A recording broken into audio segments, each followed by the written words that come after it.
आप सभी को जय मां मतंगी। आज मैं आप सभी लोगों के लिए एक बहुत ही पावरफुल घर का सुरक्षा मंत्र लेकर आया हूं और ये इतना सरल है। इसमें कोई आपको अगरबत्ती नहीं चाहिए, कोई सामग्री नहीं चाहिए, कोई कील नहीं चाहिए। आप केवल मंत्र को 3 बार पढ़िए, 3 ताली बजाइए और आपके घर में जो है सुरक्षा कवच लग जाएगा। और सुरक्षा कवच 1 2 दिन 4 दिन 7 दिन 10 दिन वाला नहीं, पूरे 6 महीने के लिए आपके घर में सुरक्षा कवच लग जाएगा। और इसमें सबसे बड़ी बात मालूम है, 28 वीर आपके घर के पहरे में लग जाते हैं। 28 वीर कम नहीं होते हैं और ये बहुत पावरफुल है मंत्र। जो आज मैं आप लोगों को मंत्र देने जा रहा हूं, ये श्रीलंका के तमिल भाषा वाला स्वयं सिद्ध तमिल मंत्र है। तमिल भाषी मंत्र है, श्रीलंका का है। और ये मेरे पास कैसे आया? जब मैं अपने गुरुजी के सानिध्य में था, तब हमारे गुरुजी के पास अनेक देशों से जो है साधु संत महात्मा आते थे।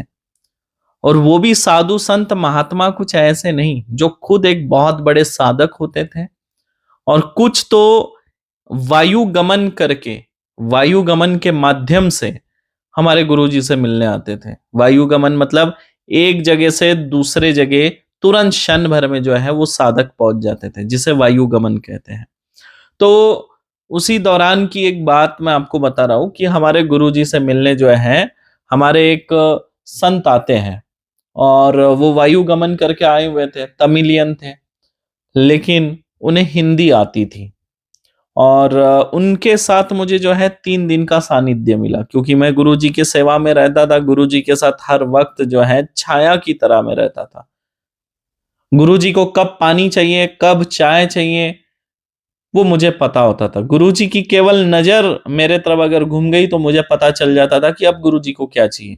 कोई सामग्री मांग रहे हैं, या किसी को बुलाना है, या पानी चाहिए, या चाय चाहिए, या भोजन चाहिए, या मुझे कक्ष से बाहर जाना है, सब जो है केवल इशारों से समझ जाते हैं। एक अच्छा शिष्य, सच्चा शिष्य वही होता है जो हमारे गुरुजी के नजरों को समझ जाए, बिना बोले गुरुजी को क्या चाहिए ये समझ जाए। जब आप अपने गुरुजी के निकट जाते हैं, इस तरह जब आप अपने गुरु को समझते हैं, तब एक अच्छे गुरु शिष्य की बॉन्डिंग बनती है, रिश्ता मजबूत बनता है। इसलिए और इस हद तक आपको पहुंचने के लिए, इस गुरु सेवा तक आपको पहुंचने के लिए जो है आपके अंदर समर्पण भाव होना चाहिए। गुरु के प्रति सच्ची श्रद्धा होना चाहिए। तब जाकर जो है आप उस तरह तक सेवा कर पाते हैं, उस हद तक जो है आप गुरु को समझ पाते हैं। आजकल क्या है, लोग कैसे गुरु बनाते हैं? स्वार्थ से गुरु बनाते हैं। देखिए, मेरी एक बात ध्यान रखिए, गुरु जो है ना, कपड़े बदलने जैसा नहीं होना चाहिए। आजकल लोग क्या करते हैं, ये गुरु से नहीं हुआ तो दूसरा गुरु, दूसरे गुरु से नहीं हुआ तीसरा गुरु, कपड़े की तरह लोग गुरु को बदलते हैं। इससे गुरु दोष लगता है। और देखिए, आपको क्या लगता है एक गुरु आपको आसानी से सब विद्या सिखा देगा? जिसने इतने कठिन तपस्या से, इतनी मेहनत करके किसी विद्या को हासिल किया है, और वो विद्या आपको 2 4 दिन में किसी गुरु से चाहिए, क्या ये संभव है? कोई गुरु नहीं देगा, क्योंकि उस गुरु के ऊपर जिम्मेदारी होती है कि सही इंसान तक विद्या पहुंचे।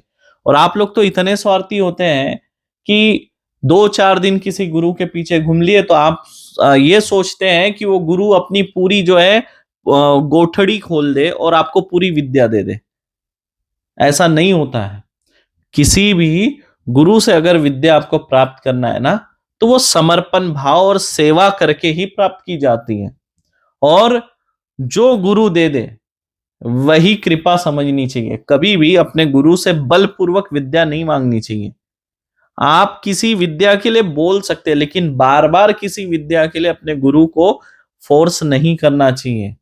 इससे एक शिष्य का जो इज्जत होती है अपने गुरु के नजरों में, वो गिर जाती है। बार बार अगर कोई शिष्य एक ही विद्या के लिए, एक ही मंत्र के लिए, या किसी विशेष विद्या के लिए जब गुरु के सामने फोर्स करता है ना, तो उस शिष्य की जो अहमियत उस गुरु के नजरों में जो है वो घट जाती है।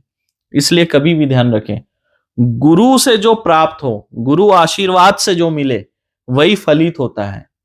आप बलपूर्वक फोर्स करके जीत करके अगर गुरु से कोई विद्या हासिल करेंगे, तो जब आपको उस विद्या की सबसे ज्यादा आवश्यकता होगी ना, उस समय वो विद्या काम नहीं करेगी, क्योंकि गुरु ने आपको दिल से नहीं दिया है। याद रखिए, जब गुरु प्रसन्नता के भाव के साथ खुश होकर जब कोई विद्या देता है ना, उस विद्या को ना तो कोई किलित कर सकता है और ना वो विद्या कभी आपको भविष्य में धोखा देगी। ये ध्यान रखिए, क्योंकि उसमें गुरु का आशीर्वाद होता है साथ में। और गुरु का आशीर्वाद जीवन के हर मोड़ में साधक के काम आता है, हर साधना में काम आता है। गुरु चाहे शरीर आपके साथ हो या न हो, जहां भी आपके गुरु हो, उनका आशीर्वाद सदैव जो है एक रक्षा कवच की तरह आपके साथ होता है। और आजकल लोग क्या करते हैं, तुरंत गुरु बदलते हैं। गुरु बदलने वाले नर्क भोगी बनते, ये भी मैं आपको बता दे रहा हूं।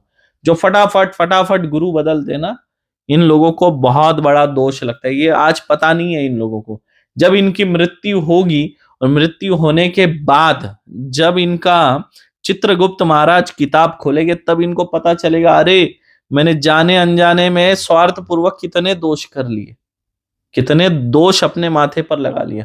और गुरु दोष जो है ना, हजारों लाखों पुण्य को समाप्त कर देता है, कई जन्मों के पुण्य को समाप्त कर देता है। इसलिए ध्यान रखिए, अगर भगवान रूठ जाए तो गुरु मना सकता है, लेकिन गुरु रूठ जाए तो भगवान भी बीच में नहीं आते भाई। और गुरु द्रोही जो होते हैं, उनको कोई भी पूजा पाठ फलित नहीं होते, ये ध्यान रखिए। और ये उनके पीढ़ियों में भी दोष लग जाता है, उनके बच्चों पर, उनके पोतों पर, सब पर दोष लग जाता है। ये मिटता नहीं है, कई पीढ़ियों तक चलता रहता है। कोई पूजा पाठ का फल प्राप्त नहीं होता है। देवी देवता भी दूर भागते हैं, मुंह फेर लेते हैं, ये ध्यान रखिए। आपके पितृ भी रुष्ट हो जाते हैं, क्योंकि वो देख रहे हैं कि आपने क्या गलती की, और उसका दंड आपके पितरों को भी मिलता है, इसलिए पितृ भी आपसे नाराज हो जाते हैं और मुंह फेर लेते हैं। तो चलिए मैं बता रहा हूं कि जो हमारे संत आए थे श्रीलंका से, जो तमिलियन संत थे और वायु गमन करके गुरुदेव के पास आए थे, तो उनकी काफी चर्चा चल रही थी गुरुदेव के साथ। तो तब मैंने भी उनकी काफी सेवा की थी, और सेवा की, और उन्होंने तो मुझे यहां तक कहा था, मेरे गुरुदेव से कहा कि इस बालक को मुझे दे दो, मैं इसको अपने साथ ले जाता हूँ। लेकिन गुरुजी बोले नहीं, इस बालक को छोड़ के आप ये 51 शिष्य, इनमें से आप किसी को भी लेकर जाओ, इसको मैं नहीं दे सकता। तो फिर वो भी जो संत हंसने लगे, वो बोले हीरा को कोई छोड़ता नहीं है, ऐसा उन्होंने एक शब्द कहा था कि हीरा को कोई छोड़ता नहीं है। फिर उन्होंने जो है, मैं उनके साथ 3 दिन सानिध्य में रहा, तो मैंने कहा कि तमिलियन विद्या मुझे भी सीखनी है।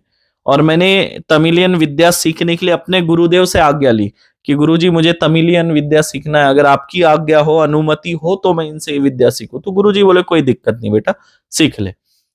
तो शर्त ये थी उनकी, ध्यान रखिए, जो भी सिद्ध पुरुष होते और जो गुप्त प्राचीन विद्याएं होती थी, उसे लिखकर नहीं दिया जाता था, उसे आपके सामने बोला जाता था, आपके कान में, और आपको उस विद्या को जो है कंठस्थ करना है, और कंठस्थ करके आपको बोलकर सुनाना है, उसके बाद ही दूसरा मंत्र मिलता था। तो मैंने 3 दिन में जो है 180 मंत्र कंठस्थ कर लिए थे 3 दिन में। तो मेरी इस लगन को देखते हुए जो है, आखिरी तीसरा दिन था, मैं काफी नाराज था। मैं बोला गुरुजी, जो आप खंड की विद्या मुझे सिखा रहे, ये तो मेरी अधूरी रह जाएंगी, और शायद पता नहीं आप अब कब आएंगे, मैं आपसे दोबारा मिल पाऊंगा या नहीं। तो वो समझ गए थे कि मैं क्या कहना चाहता हूँ, कि मुझे और विद्या सीखनी थी, जो खंड जो छूट गया है, उसके जो मंत्र छूट गए, वो मुझे सीखना था, क्योंकि 722 मंत्र उस खंड में थे। तो उन्होंने मुझे कहा कि बेटा एक काम कर, एक सुपारी और पान ले आ।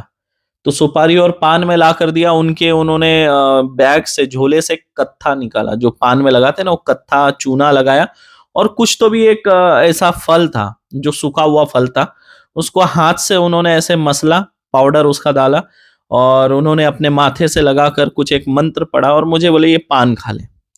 वो पान खाने के बाद उन्होंने एक मंत्र मेरे कान में बोला, उसके बाद मुझे पूरे 722 मंत्र अपने आप कंठस्थ हो गए, क्योंकि उस शक्ति बीड़ा से वो मंत्र मेरे मस्तिष्क के अंदर प्रवेश कर गए थे।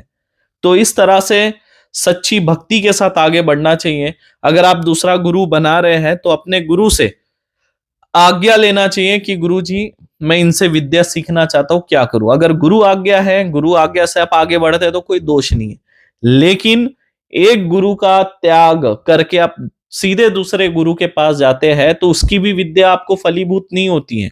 और याद रखिए एक बात, कभी भी स्वार्थ से गुरु के साथ कभी रिश्ता नहीं जोड़ना चाहिए, क्योंकि अगर आप स्वार्थ से गुरु के साथ जुड़ रहे हैं तो आपका लक्ष्य पूरा होने के बाद भी आप गुरु को भूल जाएंगे, और अगर आपका लक्ष्य पूरा नहीं हुआ तब भी आप अपने गुरु को भूल जाएंगे।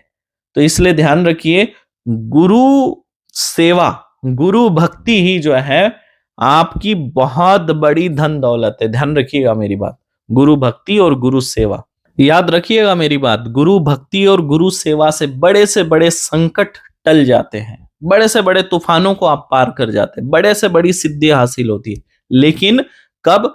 जब आप गुरु के नजर में उभर जाते हैं तब।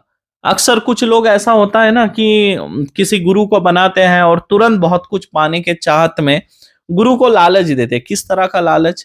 कि कोई कुछ गिफ्ट खरीद के लाएगा, कोई मोबाइल खरीद के लाएगा, कोई कपड़े खरीद के लाएगा, बड़े बड़े उपहार देगा, पैसे भेजेगा, डोनेशन करेगा। उसको ये लगता है कि मैं ये सब देकर जो है गुरु के नजरों में ऊपर बढ़ जाऊंगा। देखो, गुरु सब जानता है, सब पहचानता है, और आप अपने गुरु को जो गिफ्ट कर रहे हैं ना बड़े बड़े, वो क्यों कर रहे हैं, उसके पीछे आपकी क्या मंशा है, वो भी गुरु जानता है।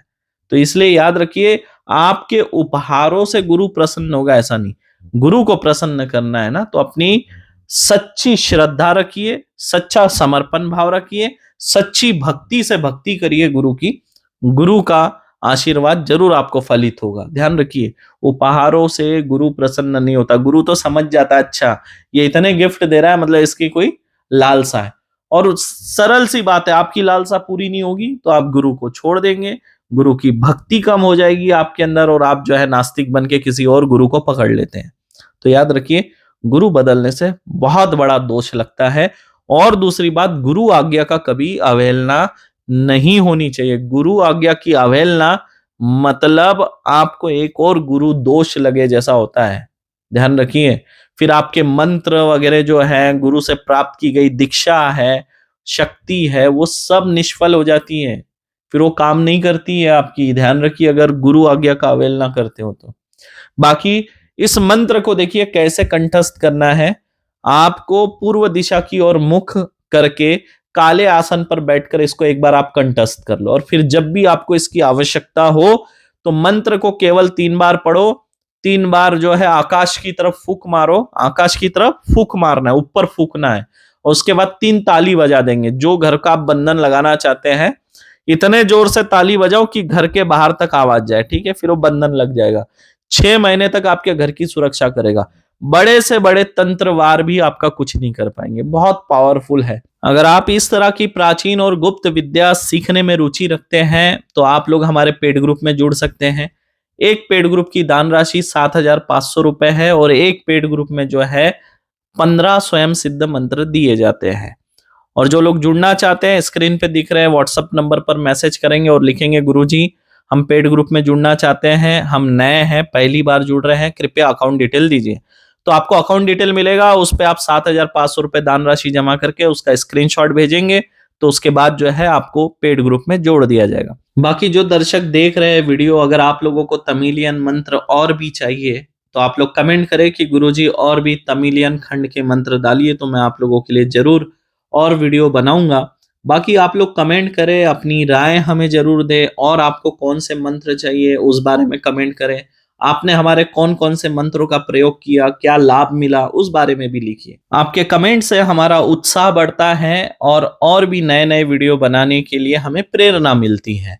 तो चलिए, आज के लिए बस इतना ही, फिर मिलूंगा किसी और वीडियो में। तब तक के लिए आप सभी को जय मां मातंगी, जय मां छिन्नमस्ता, जय मां बगलामुखी मेरे प्रिय साधकों और दर्शकों।